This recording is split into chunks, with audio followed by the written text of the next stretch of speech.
Nous voulons maintenant proposer un programme linéaire qui permette de résoudre le problème de la compression de la durée d'un projet. Nous savons que lorsqu'il s'agit de fixer la durée d'une tâche, la coutume veut que de toutes les durées possibles, on retienne celle qui s'avère la moins coûteuse, la moins onéreuse. Et bien, en y consacrant les ressources nécessaires, il est possible, si le projet revêt un caractère urgent, de diminuer la durée de certaines tâches qui le constituent. Et c'est en cela qu'on a parlé d'accélérer certaines tâches pour compresser la durée du projet. Parmi les objectifs motivateurs d'une volonté de réduire la durée d'un projet, nous avons cité le fait de vouloir prendre de l'avance et d'éviter les pénalités de retard.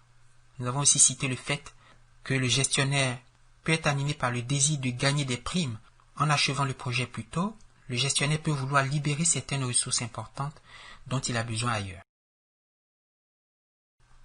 Dans l'exemple que nous avons vu précédemment et que nous avons résolu à la main, il y avait très peu de tâches et ce n'est donc pas un cas réaliste.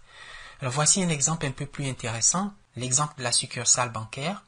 Pour ce projet, les tâches dont l'accélération est possible et les coûts afférents si une telle décision était prise sont donnés dans le tableau que voici. On voit par exemple que la durée de la tâche A pourrait être réduite de 7 jours à 4 jours. La réduction potentielle est de 3 jours. Mais en contrepartie, on devrait débourser 3 000 $ en frais directs, puisque pour cette tâche, il faut payer 1 000 $ par jour pour une telle accélération. Et donc au total, il faudra payer 10 000 $ au lieu de 7 000 $ pour exécuter la tâche A conformément au programme normal. Nous avons déjà calculé la durée normale du projet, c'est-à-dire la durée minimale sans compression d'aucune tâche, équivaut 21 jours. On suppose maintenant que l'objectif du gestionnaire du projet est de ramener cette durée à 18 jours. Donc on voudrait pouvoir livrer le produit final avant le 18e jour de notre calendrier. Et pour cela, il faut accélérer certaines tâches. Mais lesquelles choisir et de combien de jours accélérer chacune d'elles tout en minimisant les coûts additionnels? Alors la réponse à cette question peut s'obtenir comme la solution d'un programme linéaire continu et c'est ce programme que nous allons présenter. Nous allons simplement modifier le programme linéaire que nous avons proposé précédemment pour calculer la durée du projet. On avait défini une première série de variables de décision qu'on appelait T1, T2, T3, T4, T5, T6, qui sont les moments ou les instants ou les temps où les étapes du projet sont atteintes. Et vous vous souvenez que T6 était le moment d'atteinte de la fin du projet et qui correspondait donc à la durée du projet. Et c'est en minimisant la variable T6 que nous avons pu calculer la durée du projet. Nous ajoutons maintenant une deuxième série de variables de décision qu'on va noter R, indice T, T étant une tâche quelconque, et la variable RT désigne le nombre de jours dont on peut accélérer la tâche T. On voudrait pouvoir accélérer la tâche A d'un certain nombre de jours, mais de combien de jours? Eh bien, le calcul de cette variable, enfin de ces variables, puisqu'il y a autant de variables RT que de tâches, il y a 1, 2, 3, 4, 5, 6, 7, 8. Il y a 8 tâches, il y a donc 8 variables RT. Et les valeurs à attribuer, à assigner à ces variables dépendent de l'objectif du gestionnaire. Or, cet objectif, c'est de minimiser le coût total de compression du projet. Les unités sont en milliers de dollars. C'est en fait 1000 fois RA, mais j'écris 1. Pour chaque jour de réduction de la tâche A, il faut dépenser 1000 $. Et si au total, on réduit la tâche A de RA jour, alors il faudra dépenser 1000 fois RA. Donc ici, 1 fois RA.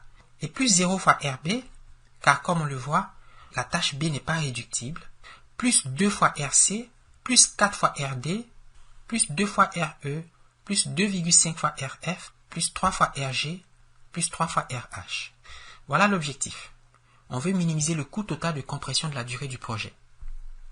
Eh bien, à chaque tâche va correspondre 2 contraintes. Une contrainte qui va limiter l'accélération par rapport à l'écart de durée entre le programme normal et le programme accéléré. Et puis une contrainte qui va exiger que le délai entre le sommet initial et le sommet final, le sommet terminal d'une tâche, ne dépasse pas sa durée effective. Alors si on prend la tâche A, on ne peut pas réduire la tâche A de plus de 3 jours. Donc il faut que RA soit inférieur ou égal à 3. D'autre part, l'écart de temps entre le moment où la tâche A commence, qui est l'instant T1, et le moment où la tâche A finit, qui est l'instant T3, eh bien cet écart doit être supérieur ou égal à 7 moins RA. 7 est la durée de la tâche A, et puisqu'on va réduire la tâche A d'un certain nombre de jours, qui est RA, il faut soustraire de la durée de la tâche A le nombre de jours dont cette tâche est réduite. Donc 7 moins RA. Et on fait de même pour toutes les autres tâches. Et par exemple pour la tâche B, alors on n'a pas de contrainte sur l'accélération de la tâche B. Donc on va poser que RA est inférieur ou égal à 0. Et puis T2 moins T1 doit être supérieur ou égal à 4 moins RB. Alors on voit bien que RB sera nul, puisqu'on va imposer des contraintes de non-négativité. Et par conséquent, on aura T2 moins T1 supérieur ou égal à 4. Pour la tâche C, on a RC inférieur ou égal à 2 et T3 moins T2 supérieur ou égal à 4 moins RC. Puisque la tâche C dure 4 jours, il faut que l'écart de temps entre le moment où la tâche C commence et le moment où cette tâche finit, donc cet écart c'est T3 moins T2, eh bien, il doit être supérieur ou égal à 4 moins RC. Et pour la tâche D, on a RD inférieur ou égal à 1, puisqu'on ne peut accélérer la tâche D que d'au plus une journée, et T4 moins T3 est supérieur ou égal à 5 moins RD. Pour la tâche E, on a RE inférieur ou égal à 3, et T6 moins T4 supérieur ou égal à 8 moins RE. Pour la tâche F, on a RF inférieur ou égal à 2, et T4 moins T2 supérieur ou égal à 6 moins RF. Pour la tâche G, on a RG inférieur ou égal à 1, et T5 moins T2 supérieur ou égal à 4, qui est la durée de la tâche G, moins RG. On a RH inférieur ou égal à 1, et T6 moins T5 supérieur ou égal à 6 moins RH. Et puis les contraintes de non-négativité, qui imposent que toutes les variables sont positives ou nulles. Donc on a RT positif ou nul pour toute tâche T quelconque, et puis les moments TI d'atteinte des étapes du projet sont aussi positifs ou nuls.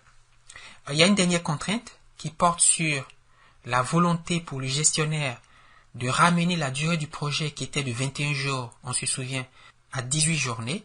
Et ça veut dire que la variable T6, qui marque la durée du projet, doit être inférieure ou égale à 18.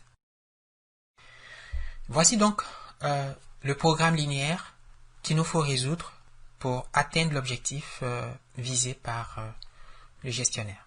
Alors on peut réécrire ces équations en faisant passer toutes les variables à gauche et puis en ne gardant que les constantes à droite. Voyons la résolution de ce système au moyen du solver Excel. Alors ce problème est très semblable au précédent, n'est-ce pas, celui qui correspond à la recherche de la durée minimale du projet. Et nous n'avons fait qu'ajouter les nouvelles variables qui sont les durées en jours dont on peut accélérer chaque tâche, ce qu'on appelait les variables RT. N'est-ce pas? Donc on a RA qui est le nombre de jours dont on peut réduire la durée de la tâche A, on a RB qui est le nombre de jours dont on peut réduire la tâche B, etc. jusqu'à RH, et vous avez les coefficients pour chacune de ces variables. Vous voyez que les coefficients des variables T1, T2, T3, T4, T5 et T6 sont nuls, puisque ces variables n'apparaissent pas dans l'objectif, l'objectif étant de minimiser le coût total de compression de la durée du projet.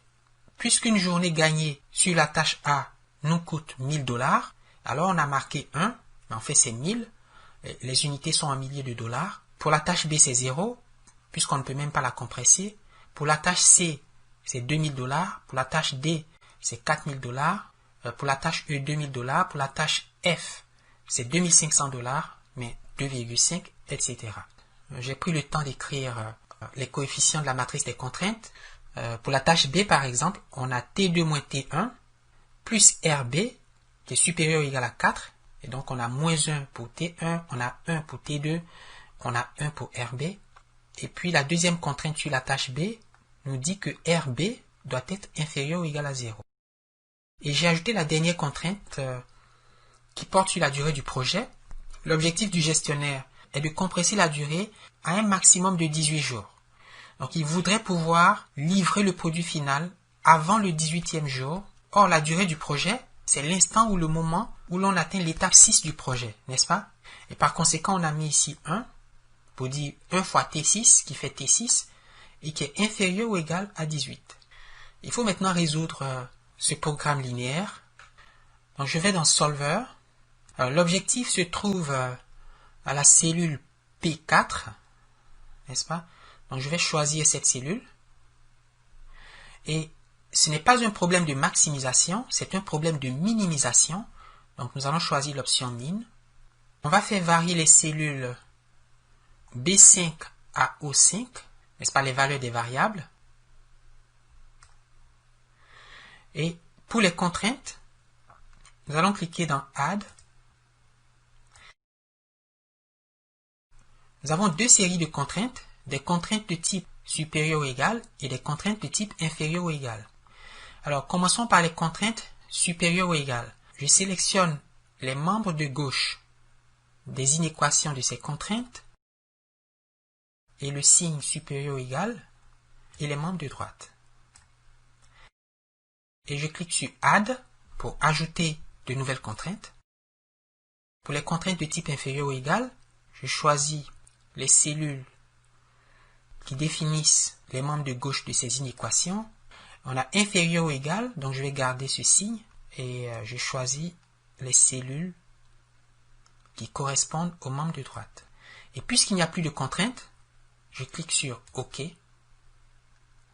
Alors, nous avons les contraintes de non-négativité qui sont prises en charge et je vais choisir, comme d'habitude, l'algorithme du simplex pour résoudre ce programme linéaire.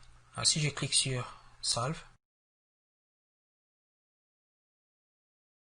l'objectif était de compresser la durée du projet à un maximum de 18 jours, alors que ce projet dure 21 jours. Eh bien, le programme recommande de réduire la durée de la tâche E de 3 journées, tout en laissant intactes les autres tâches. Mais puisqu'il nous coûte 2000 $ pour réduire d'une journée de travail la tâche E, en multipliant ces 2000 par 3, on a 6000 $, et c'est pourquoi l'objectif économique ici vaut 6000 $.